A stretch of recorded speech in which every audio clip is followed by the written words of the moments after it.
figura da primeira fera, a primeira fera que sobe do mar, com ênfase, isto é, que iniciaria nesse contexto sócio-histórico, em torno de 1500, início da Idade Moderna, na passagem do sistema feudal na Europa, representado na figura do dragão, ou seja, o grande poder do clero paulinista, por meio das viagens ultramarinas e da formação de grandes impérios coloniais.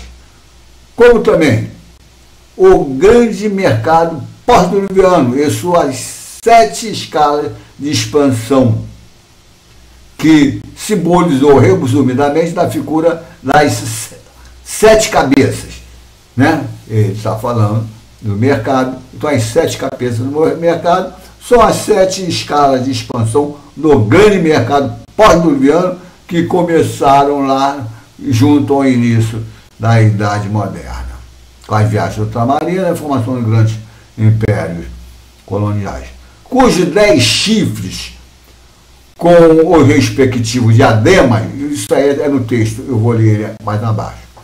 Mas, os diademas são símbolos de poder e riqueza antigos, né? O anjo de Jesus recorreu à teoria criada por Daniel, relativa aos 10 chifres, ou seja, a média de 10 reinos ou estados, que na passagem de uma escala expansiva para a segunda, então, disputam entre si a hegemonia na escala que se inicia, né? Eles disputam entre si 10 chifres, né? Esse é o símbolo criado, é uma teoria. Daniel observou e instruiu dali uma teoria dos 10 chifres, né? E Jesus respalda ele também nisso. Então, os nomes blasfematórios em cada cabeça, ou seja, a cada um dos grandes impérios hegemônicos que gerencia a respectiva escala expansiva, né? É o nome desse império. Então, os nomes blasfematórios são os nomes de cada um dos grandes impérios hegemônicos em cada uma das 7 escalas ou 7 cabeças, como Jesus usa simbolicamente. Então, primeiro, 7 correspondeu ao novo império egípcio. O segundo, Enos, correspondeu ao império assírio. Terceiro, Cainã, império babilônico caldeu.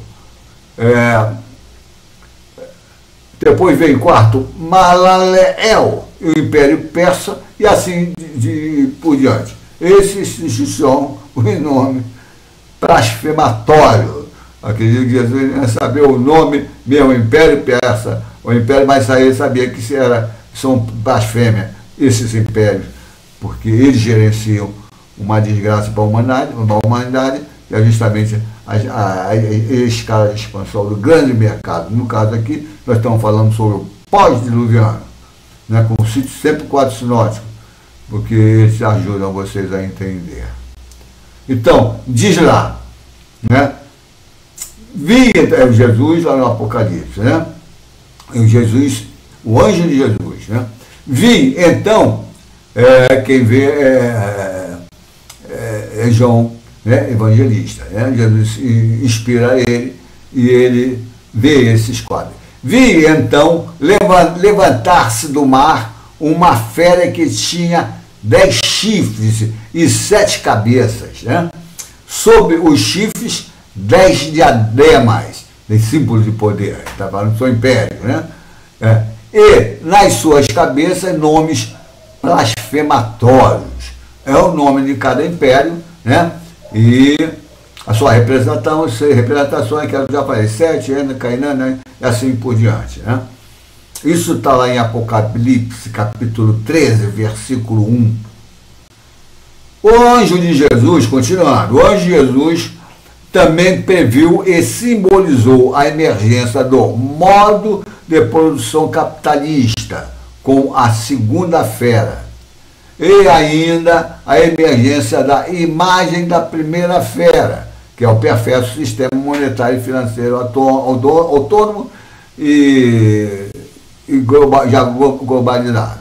Confira isso em Apocalipse 13, capítulo 13, versículo do 11 ao 16. Né? Note que essa imagem da primeira fera consiste em outro modo de se referir ao mesmo modelo de uma mesma coisa, isto é, a abominação da desolação. Né? Ele, quando está falando da abominação da desolação, que ele está se referindo justamente ao modelo, ao sistema monetário financeiro, que em um trecho e outro texto do Apocalipse, ele chama de imagem da segunda fera. E isso é o que eu estou explicando aos poucos. Então vamos abordar de todo o aspecto desse tema, que é a abominação da desolação no lugar santo. Nós